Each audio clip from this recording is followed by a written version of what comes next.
Hi. Hi. Your name? Kerwin Welch, a.k.a. Cisco. A.k.a. Cisco. Yes. From? New Orleans. NOLA. Louisiana. NOLA.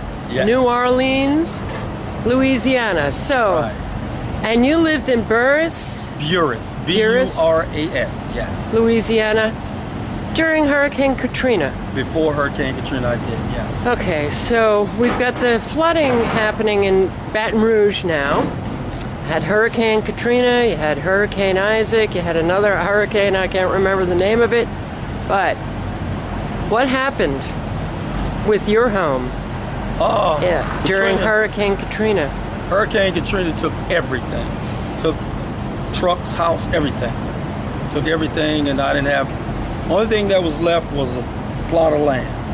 And that land was white because it flooded down there. We had 48 feet of water for 6 months. And after the 6-month period, when it finally drained, they opened Buras and we got to go home to see what was left of our properties. And your employment is you're a trucker? Yes. Okay. So all of your trucks were gone? All of them. So that pretty much devastated you? Yes, it did. In terms of financially, mentally, physically. Right. It's every way. Every way possible. So what do you think is happening in Louisiana? How come you keep getting hit with all of these hurricanes and flooding? And now you didn't, before we talked, and we're now Gulfport, Mississippi. We met in a truck stop, Flying J. Yes. And we just started talking we've been now talking for like an hour and a half. Right. And I mentioned weather modification and geoengineering, and you said, what's that? Yeah. And we actually had a conversation about it. And you know what? You didn't become hostile. And you weren't calling me a crazy conspiracy theorist. And you weren't rolling your eyes. You actually said, what's that? Yes, because it was interesting. Yeah. But you also kind of intuitively knew something was wrong with Hurricane Katrina. That is correct. It's just like when I'll liken that to when you're driving your truck. Some people say follow your first mind. The Bible said the heart is treacherous from youth up, and I'll bring my point around. This is what I'm saying. When your first mind said that's your turn, you take it. Now my mind was telling me, especially with this Katrina thing, something was very, very wrong. Because the way that hurricane was headed, it was headed towards Central America, Central and South America. I was not even aware of it until a day before the hurricane. Then the hurricane took a sudden right turn and came up the mouth of the river. When it came up the mouth of the river, it ruined everything in its path. Then it went straight across the Gulf of Mexico to Goshen, Mississippi, and where my father lost all his belongings and property in that same hurricane. So we were ruined at the same. We paid for our homes at the same time, and we were ruined at the same time. And in my heart, my mind, well, I'm gonna say my mind, not my heart, but in my mind, it's something wrong. It makes you wonder why. Why did this hurricane take this really, really fast right turn? How did it stop on a dime and turn right? What made it go up the river when it was headed to Central and South America? That's a lot of miles different, but it basically made it quick turn. It was almost a 45-degree angle because it was here and it went this way. I'm a strong believer in things like that do happen. Sometimes you think it's conspiracy, but you don't want to talk too loud because you really don't know who's watching, who's listening. And if you say it too many times, you might become an enemy of the state. You might become an enemy of America. So a lot of people think just like I think. A lot of people think like you think. They'll say you're crazy, but inside they thinking, you know what? She's thinking what I'm thinking. This is correct. I don't know, but people are scared to talk because people don't want to be targeted. Only a few of us are willing to sit here and talk and say what's really on our minds. Right. You know, it's scary. It's scary to know that somebody can control the weather.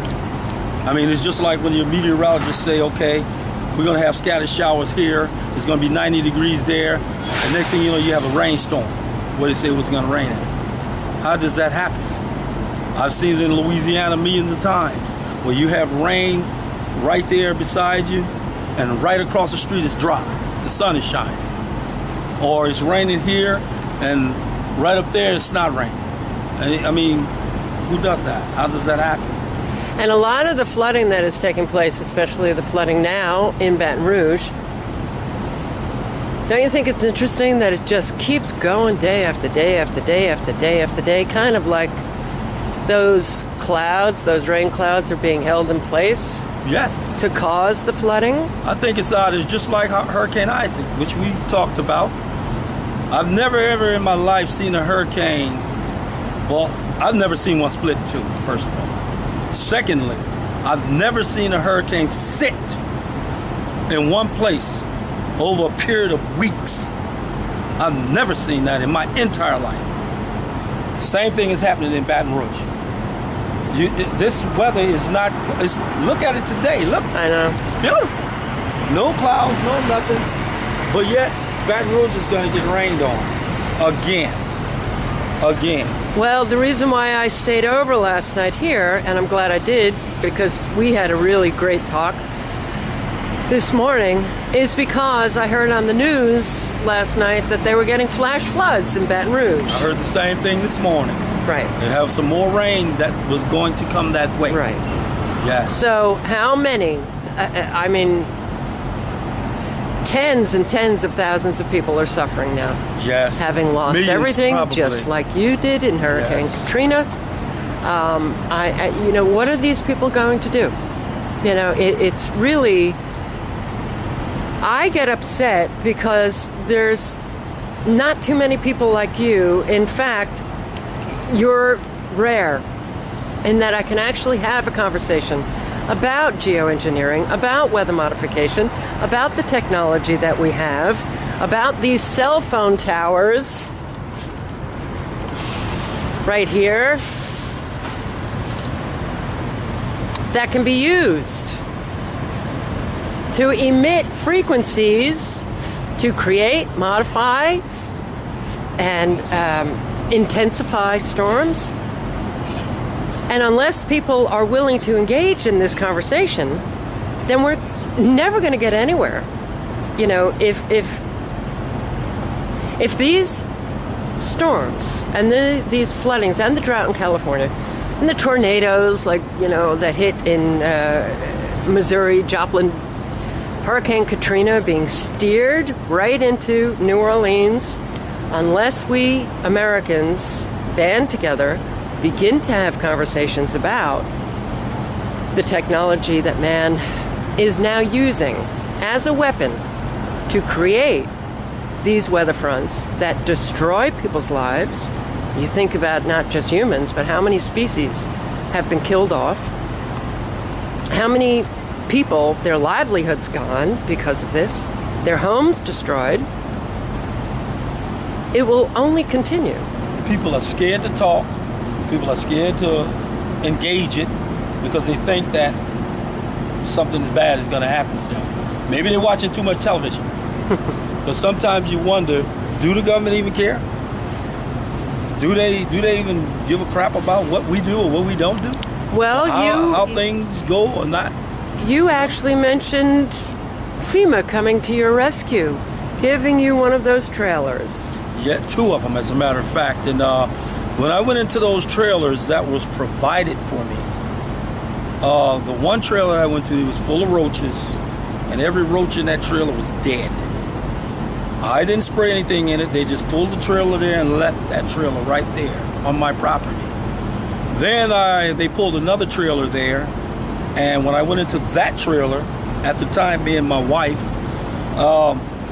the mice that were in those trailers, they were also dead. So I told them to come and get the trailers. I'm not going to stay in it, because then we found out less than a month later that those trailers had formaldehyde in them. And a lot of people died from that. You know, I don't know the number. They probably won't tell you the number, but a lot of people did die from that formaldehyde in those trailers. And now they're thinking of doing it again in Baton Rouge. Well, that's FEMA probably trailers. the reason why they got so many trailers. They got, well, I forgot what part of the country these trailers are in. Those same FEMA trailers that nobody wants. Right. Those trailers are just there. You know, people wondering, why can't you give us those trailers to live in? Well, the government already know. We've killed enough people by giving you these other formaldehyde lined trailers, so we can't give you no more because somebody's going to lift an eyebrow at us after a while. They're toxic. Yes, they are. They're toxic. Have you been in Baton Rouge since the flooding? I have not been there. As a matter of fact, I've been on the highway for 3 months. Okay. And I'm headed toward Louisiana now, but I will not go to Baton Rouge. Why? Because I am going. Well, I wish you all the luck in the world. Be careful. Be careful.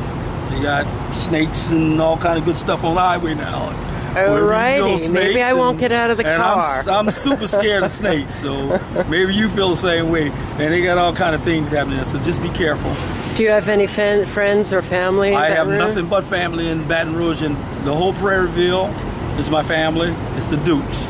Yes, David is my cousin, and I'll say it on camera. David Duke is your cousin? David Duke is my cousin, yes. And if he meet his family, David Duke probably hang himself. My grandmother was Olivia Dukes, and all my relatives are Dukes. No kidding. Yes. They're half white, well, French and black is what we are. We're Creole. Wow. Mr. Duke, I hope you see this, and I hope the world see this. You are my cousin. Oh my God. You look just like my cousin Danny Dukes. You guys could pass for twins. But wow. I know that's what a history you have. Yes, I do. We could probably talk forever. Yes, I have relatives, and as a matter of fact, like I said, Prairieville, and then in Gonzales, we have a lot of family. That's the Cottons and the Ricks in Gonzales. So my best go out to my family, even though I can't be there with you. I hope God bless you, and I hope everything worked out fine for you. I've been through it. I've been through the tragedy. I've lost a massive amount, and I'm still not getting back what I lost. Right. Even though you paid into the system, I'm not getting back out what I paid into it. Right. So I hope you guys fare better than what I did. God bless you. And your cousin, Kerwin R. Welch, aka Cisco, my love and everything is with you guys. What a great way to end. Yes. Thank you so much. Thank you.